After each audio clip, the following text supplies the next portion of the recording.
السلام علیکم ورحمۃ اللہ وبرکاتہ۔ ناظرین محترم، ایک بادشاہ کا واقعہ بڑا دلچسپ ہے کہ وہ دن بھر ملک کے انتظامی کاموں میں اتنا مصروف رہتا تھا کہ اسے آرام کرنے کے لیے بہت کم ہی فرصت ملتی تھی۔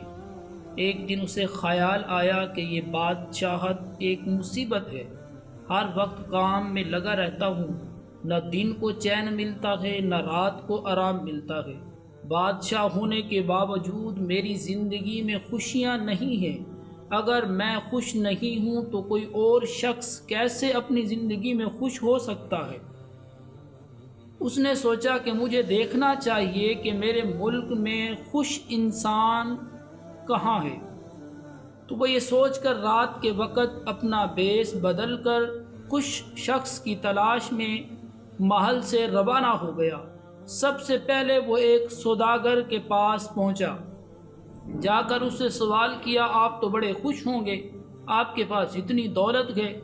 تو وہ سوداگر جواب دیتا ہے، کہاں میں خوش ہوں، میں تو بہت پریشان ہوں، مجھے تو رات کو سکون کی نیند نہیں آتی، کیونکہ میرے پاس مال اتنا ہے کہ میرے سارے دشمن بنے ہوئے ہیں، لوگ میرے لیے دعائیں کرتے ہیں، یہ کب مرے گا اور اس کی وراثت ہمیں ملے گی۔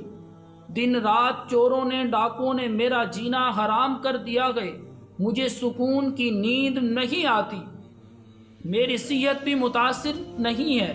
کاش میں غریب آدمی ہوتا، محنت مزدوری کرتا اور میں سکون کی زندگی گزارتا، تب مجھے کسی کی کوئی فکر نہ ہوتی، جیسے کہ وہ میرے غریب پڑوسی کی طرح کتنا خوش رہتا ہے۔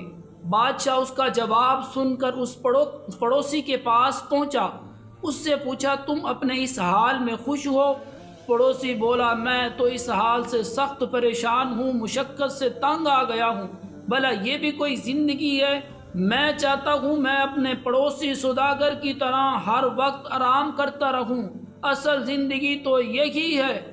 ان دونوں کا جواب سن کر بادشاہ کو تسلی نہ ہوئی، تو بادشاہ نے کیا کیا، اپنی حکومت کے ایک بڑے عہدے پر افسر، جو کہ چند دن پہلے اس کو ایک بڑا عہدہ ملا تھا، ترقی دی گئی تھی، بادشاہ نے اس سے سوال کیا کہ آپ کو بڑی ترقی ملی ہے، آپ بڑے عہدے پر ہیں، تو آپ بڑے سکون کی زندگی گزار رہے ہوں گے۔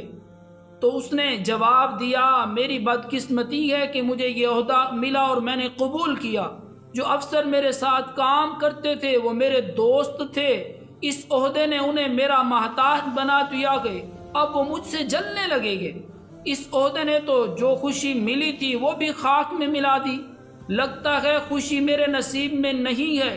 بادشاہ افسر کا جواب سن کر اس کے پڑوسی میں ایک درزی کی دکان پر پہنچا، اس سے بھی بولا، تم عیش کی زندگی گزار رہے ہو؟ وہ درزی بولا، کہاں جناب، سارا دن ایک ہی جگہ بیٹھ کر میں تھک گیا ہوں، سارا دن کپڑے سی کر میں تھک گیا ہوں، اب مجھے یہ کام اچھا نہیں لگتا، میں تو چاہتا ہوں کہ جیسا میرا وہ پڑوسی بڑا افسر بن گیا ہے اور سکون کی زندگی گزار رہا ہے، مجھے بھی اللہ تبارک و تعالی ایسا کوئی عہدہ دے دے اور میں سکون کی زندگی گزار سکوں۔ ان دونوں کا جواب سن کر بادشاہ شہر سے باہر نکل پڑے۔ جب باہر گئے تو ایک جنگل کے اندر بارش شروع ہو گئی، اس بارش کو دیکھ کر اسے ایک جھوپڑی نظر آئی، تو اس نے وہاں پر دروازہ کھٹکھٹایا، اندر سے بزرگ باہر آئے، انہوں نے اندر بلایا کہ جناب اندر آ جائیں، باہر بارش ہو رہی ہے۔ تو بادشاہ کیا دیکھتے ہیں کہ اس جھوپڑی کے اندر کچھ سوراخ ہیں جہاں سے بارش کا پانی ٹپک رہا ہے، اور اس بزرگ نے اس کے نیچے ٹین یعنی ڈبے رکھے ہوئے ہیں تاکہ وہ بارش کا پانی ان ڈبوں میں جمع ہو اور وہ اٹھا کر اس کو باہر پھینک دے۔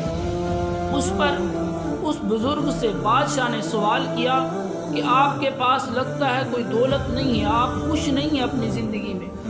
تو اس نے خوش ہو کر جواب دیا، کیوں حضرت، میں تو بڑا خوش ہوں، میں بڑا سکون کی زندگی گزار رہا ہوں، میرے پاس ہر چیز میسر ہے، میرے پاس گائیں اور بیل ہیں، میرے پاس مرغیاں ہیں، بکریاں ہیں، بطخیں ہیں، میں ان سے دودھ حاصل کرتا ہوں، انڈے حاصل کرتا ہوں، گوشت حاصل کرتا ہوں، اور میرے پاس ایک پچھواڑے میں چھوٹا سا خوبصورت باغ ہے، اس کے اندر کھجور کے درخت ہیں، مالٹے کے درخت ہیں، تو میں وہاں سے پھل بھی توڑ کر کھاتا ہوں، میں بڑا سکون کی زندگی گزار رہا ہوں۔ اللہ تبارک و تعالیٰ کا مجھ پر کرم ہے، میرے پاس کچھ زمین بھی ہے، اس کے اندر میں ان بیلوں کے ساتھ ہل چراتا ہوں، میرے پاس ایک تالاب بھی ہے، اس کے اندر سے پانی اور کنواں بھی ہے۔ اس نے اپنی تمام تر سہولیات بتائی کہ میں اللہ کی رضا پر راضی ہوں۔ تو جب بادشاہ نے یہ سارا واقعہ سنا اور آنکھوں دیکھا واقعہ تھا، تو بادشاہ نے کہا کہ اگر سکون کے ساتھ تھوڑا دکھ اور تکلیف ہو جائے تو زندگی خوبصورت ہو جاتی ہے۔ یہ تمام تر دیکھنے کے بعد بادشاہ نے یہ فیصلہ کیا کہ جو میں کام کر رہا ہوں وہ میرے لیے بہتر ہے، تو واپس محل میں گئے اور تندہی سے اپنا کام سر انجام دینے لگے۔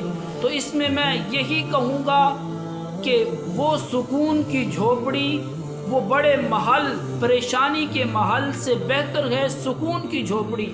تو آپ اللہ تبارک و تعالیٰ کی رضا پر راضی رہیں، جو کچھ اللہ نے دیا ہے اس پر راضی رہیں۔ اگر تھوڑی سکون کے ساتھ پریشانی آ جاتی ہے، دکھ آ جاتا ہے، تو پھر اس کو قبول کریں کہ زندگی میں سکون تو ہے، کہ دل کے اندر لالچ پیدا نہ کریں، اللہ کی رضا پر راضی رہیں۔ یا اللہ تیرا شکر ہے کہ تو نے جس حال پر بھی رکھا ہے میں راضی ہوں۔ دعا ہے کہ اللہ رب العزت ہمیں عمل کی توفیق عطا فرمائے۔